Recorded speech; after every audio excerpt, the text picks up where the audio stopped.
I was a couple of weeks into treatment for squamous cell carcinoma of the head and neck. I'd had the primary in my tonsil and the secondary in my lymph, and I was meeting with the dietitian on the head and neck team because I had just had the feeding tube put in because pretty soon I was not going to be able to swallow. And so she was talking me through the feeds, as they're called, and how many I had to have a day and what flavour I wanted and the long time that I might be on the feeds, like months and months and months after my initial treatment was finished.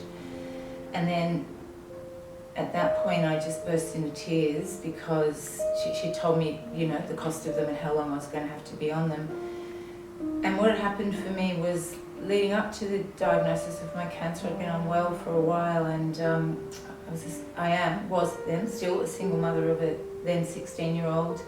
I ran my own business, and really I was the heart and soul of it at that point.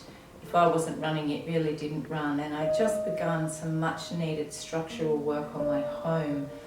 So when I was diagnosed, I was really at a very stretched point, and the diagnosis just sort of knocked me for a 6 on this core level. Not that it was a surprise, I knew I was unwell, but I just had nothing left, and nothing in the tank. I had no financial resources, and so was partly processing just the intensity of having this plastic tube in my body and knowing that that's how I would be staying alive through this treatment and then for the months and months after.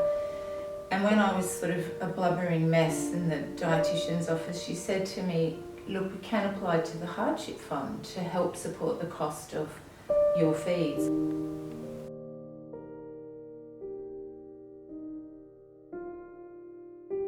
Oh, look, I could cry now about it. I mean, that moment in the dietitian's office, was very early on in treatment and really shattered and not well, and I didn't get a great prognosis originally, and I wasn't sure I would survive, and I had a 16-year-old daughter and a falling down house, and I just couldn't see a future.